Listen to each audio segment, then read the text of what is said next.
So welcome back to in my new video guys. और आज की इस वीडियो में मैं आपको Delhi DElEd that JBT entrance exam के लिए साइंस के मोस्ट इंपॉर्टेंट ऐसे 40 क्वेश्चंस बताने वाला हूं जो कि आपके एग्जाम में पूछे जा सकते हैं। ठीक है ना। तो काफ़ी इंपॉर्टेंट क्वेश्चंस हैं, आप लोग इन सभी क्वेश्चंस को ध्यान से समझिएगा।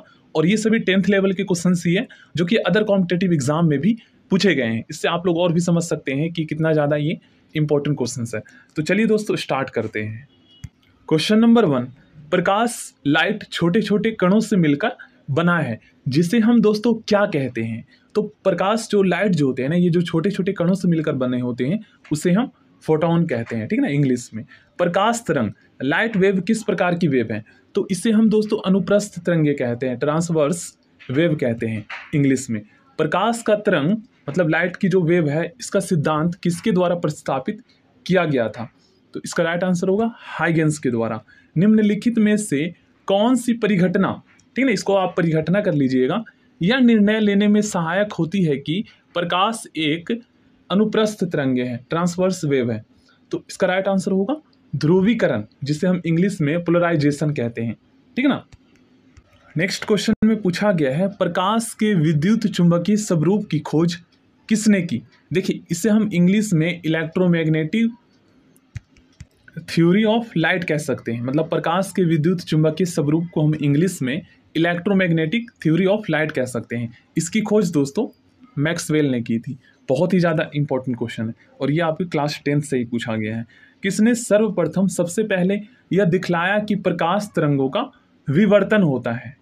देखिए, विवर्तन को हम इंग्लिश में दोस्तों डिफ्रैक्शन कहते हैं। ठीक ना। तो किसने सर्वप्रथम यह दिखलाया कि प्रकाश लाइट वेव का डिफ्रैक्शन होता है? इससे हम ग्रेमाल्डी ने। ठीक है ना। प्रकाश विद्युत प्रभाव का प्रतिपादन किसने किया? काफ़ी इंपॉर्टेंट क्वेश्चन है। तो इसका राइट आंसर होगा अल्बर्ट आइंस्टीन ने। ठीक है ना। देखिए, नेक्स्ट क्वेश्चन में पूछा गया है, निम्नलिखित में से कौन सी घटना प्रकाश और ध्वनि दोनों में घटित नहीं होती है?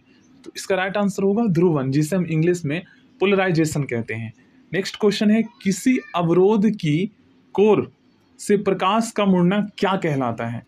काफ़ी इंपॉर्टेंट क्वेश्चन है। तो इसे हम विवर्तन कहते हैं, डिफ्रैक्शन कहते हैं। नेक्स्ट क्वेश्चन है, निम्नलिखित में से कौन सा सिद्धांत प्रकाश के वेव प्रकृति की पुष्टि करता है? व्यतिकरण का सिद्धांत। इसका राइट आंसर होगा ऑप्शन बी। देखिए, व्यतिकरण के सिद्धांत को इंग्लिश में दोस्तों हम theory of interference of light कहते हैं। ठीक है ना। प्रकाश विकिरण की प्रकृति होती है, प्रकाश की जो लाइट की दोस्तों जो रेडिएशन होती है, ठीक है ना, प्रकाश विकिरण लाइट रेडिएशन की जो प्रकृति होती है, ये तरंग एवं कण दोनों के समान होती है। ठीक है ना।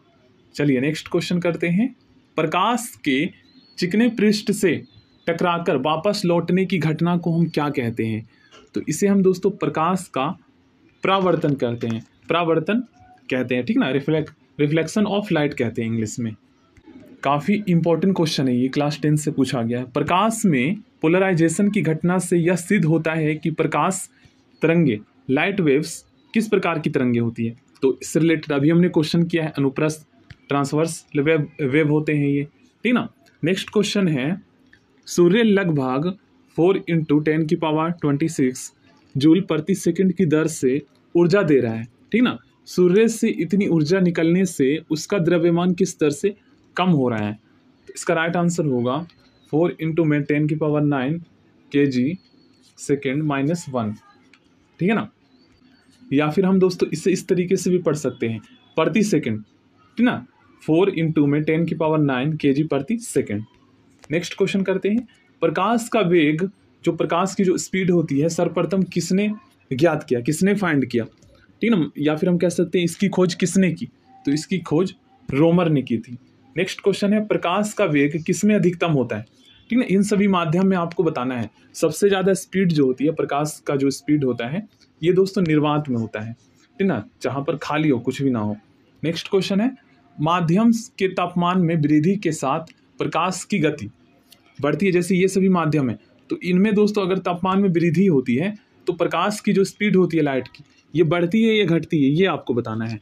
तो वैसी ही रहती है, इसमें कोई भी चेंजेस नहीं आता है। दोस्तों नेक्स्ट क्वेश्चन में पूछा गया है, सूर्य लगभग 4 × 10⁻26 जूल प्रति सेकंड की दर से ऊर्जा दे रहा है। सूर्य से इतनी ऊर्जा निकलने से उसका द्रव्यमान मास किस दर से कम हो रहा है, ठीक ना। तो इसका राइट आंसर होगा 4 × 10⁹ kg प्रति सेकेंड, ठीक ना। काफ़ी इंपॉर्टेंट क्वेश्चन है ये। नेक्स्ट क्वेश्चन में पूछा गया है प्रकाश का वेग सर्वप्रथम किसने ज्ञात किया, ठीक ना, या फिर हम कह सकते हैं प्रकाश के वेग की स्पीड का पता किसने लगाया, तो इसका राइट आंसर होगा रोमर ने। नेक्स्ट क्वेश्चन है प्रकाश का वेग किसमें अधिकतम होता है, कौन सा माध्यम है जिसमें सबसे ज़्यादा स्पीड होती है प्रकाश की, तो निर्वात। नेक्स्ट क्वेश्चन है माध्यम के तापमान में वृद्धि के साथ प्रकाश की गति, मान लीजिए इन सभी माध्यम में जो है इन सभी माध्यम में जो है ना तापमान में वृद्धि कर दी जाती है, तो ऐसे में दोस्तों क्या प्रकाश की जो चाल है, स्पीड है, इसमें वृद्धि होगी या कमी होगी, तो ना तो वृद्धि होगी और ना ही कमी होगी, ठीक ना, वैसे ही रहेगी जो स्पीड, जो प्रकाश की चाल होती है, मतलब लाइट की जो स्पीड होती है। नेक्स्ट क्वेश्चन है जल, कांच व हीरे में प्रकाश की चाल निम्नलिखित क्रम में होती है, ठीक है, इनमें से ऑप्शंस में से आपको बताना है, तो इसका राइट आंसर होगा ऑप्शन बी। चंद्रमा से पृथ्वी तक आने में प्रकाश को लगभग कितना समय लगता है, ठीक ना, मतलब कि चंद्रमा से पृथ्वी तक आने में जो लाइट को कितना समय लगता है, तो 1 सेकंड का टाइम लगता है। सोचिए कितना स्पीड वहाँ से आ रहा है लाइट। नेक्स्ट क्वेश्चन है सूर्य का प्रकाश हमारे पास लगभग कितने समय में पहुँचता है, तो इसका राइट आंसर होगा दोस्तों 8 मिनट में। नेक्स्ट क्वेश्चन में पूछा गया है प्रकाश की स्पीड क्या होती है, तो प्रकाश की लाइट की स्पीड दोस्तों 3 × 10⁸ मीटर प्रति सेकंड होती है, ठीक है ना, ऑप्शन बी इसका राइट आंसर होगा। सूर्य ग्रहण के समय सूर्य का कौन सा भाग दिखाई देता है, ठीक ना, काफ़ी इंपॉर्टेंट क्वेश्चन है, तो इसका राइट आंसर होगा ऑप्शन बी, जिसे हम किरीट कहते हैं। पूर्ण सूर्य ग्रहण का अधिकतम समय कितना होता है, तो अधिकतम समय दोस्तों 460 सेकंड का होता है।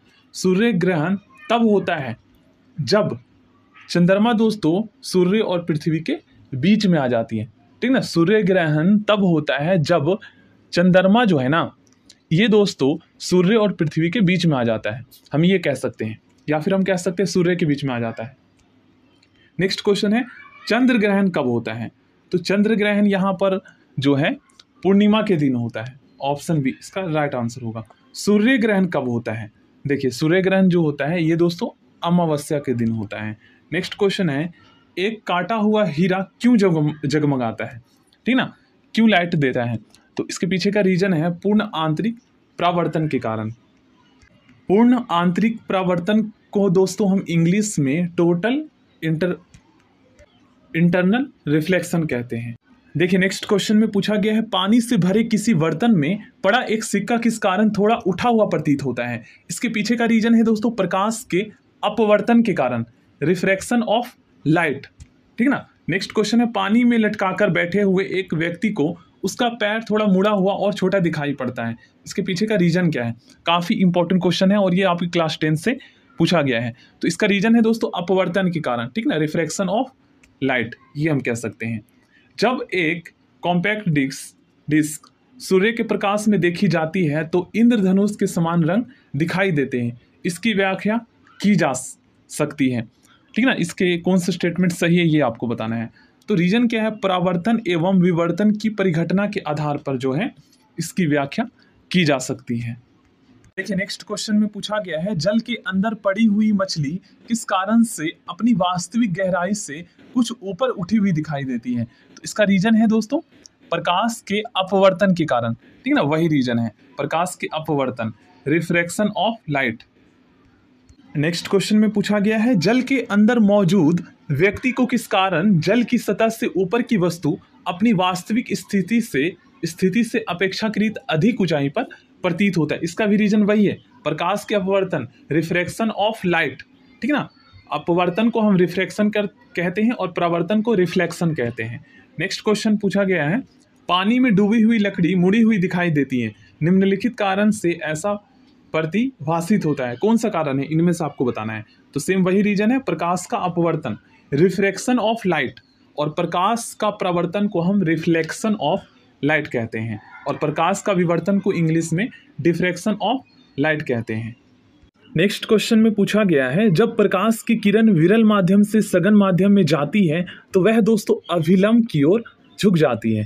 नेक्स्ट क्वेश्चन है पूर्ण आंतरिक परावर्तन कब होता है, इंग्लिश में पूर्ण आंतरिक परावर्तन को हम टोटल इंटरनल रिफ्लेक्शन कहते हैं, ठीक ना। प्रवर्तन को रिफ्लेक्शन कहते हैं और अपवर्तन को रिफ्रैक्शन कहते हैं। इसका राइट आंसर होगा ऑप्शन बी। नेक्स्ट क्वेश्चन करते हैं, इंद्रधनुष किस कारण से बनता है, ठीक है ना। यहाँ पर पूछा गया है इंद्रधनुष किस कारण से बनता है, तो इसका रीजन है दोस्तों प्रकाश के अपवर्तन और परावर्तन के कारण। देखिए इसे हम कह सकते हैं, अपवर्तन को इंग्लिश में हम क्या कहते हैं, रिफ्रैक्शन, और परावर्तन को रिफ्लेक्शन। तो light of refraction and reflection. Next question काफ़ी इंपॉर्टेंट है, इसमें मृग मरीचिका बनाने वाली परिघटना को क्या कहते हैं। काफ़ी इंपॉर्टेंट क्वेश्चन है, तो इसे हम कहते हैं पूर्ण आंतरिक परावर्तन, टोटल इंटरनल रिफ्लेक्शन। परावर्तन को रिफ्लेक्शन कहते हैं और अपवर्तन को रिफ्रैक्शन। क्वेश्चन नंबर 38, पेट अथवा शरीर के अन्य आंतरिक अंगों के अन्वेषण मतलब कि उसकी जांच के लिए प्रयुक्त तकनीक एंडोस्कोपी आधारित है, किस पर आधारित है। तो ये दोस्तों काफ़ी इंपॉर्टेंट क्वेश्चन है, और ये जो है पूर्ण आंतरिक परावर्तन परिघटना पर आधारित है, टोटल इंटरनल रिफ्लेक्शन परिघटना पर आधारित है। नेक्स्ट क्वेश्चन नंबर 39, तरल से भरे हुए मतलब लिक्विड से भरे हुए बीकर का तल किस कारण से कुछ ऊपर उठा हुआ दिखाई देता है, ठीक ना। वही रीजन है प्रकाश के अपवर्तन, ठीक ना, प्रकाश के अपवर्तन के कारण। ऑप्शन ए इसका सही आंसर होगा। नेक्स्ट क्वेश्चन है, सूर्य से प्रकाश का आंतरिक परावर्तन हो सकता है यदि प्रकाश कांच से वायु में जाए, ठीक ना, कांच से वायु में जाए। मोस्ट इंपॉर्टेंट क्वेश्चन है ये। नेक्स्ट क्वेश्चन है, चटका हुआ कांच चटकीला प्रतीत होता है, रीजन क्या है इसके पीछे का। रीजन है दोस्तों पूर्ण आंतरिक परावर्तन के कारण, टोटल इंटरनल रिफ्लेक्शन के कारण, ठीक है ना। इंद्रधनुष तब बनते हैं जब सूर्य का प्रकाश वायुमंडल में वर्षा बूंदों पर गिरने से अपवर्तन रिफ्रैक्शन, ठीक है ना, व आंतरिक परावर्तन होने पर, व इंटरनल रिफ्लेक्शन होने पर, ठीक है ना। ऑप्शन ए इसका राइट आंसर होगा। नेक्स्ट क्वेश्चन, इंद्रधनुष कितने रंग दिखाता है। इस क्वेश्चन का आंसर आप लोग कमेंट बॉक्स में बताएंगे, और बाकी के इंपॉर्टेंट क्वेश्चंस और भी नेक्स्ट क्लास में हम करेंगे। सो थैंक यू दोस्तों, आप लोग चैनल को सब्सक्राइब कर लीजिएगा ऐसे ही इंपॉर्टेंट क्वेश्चंस के लिए।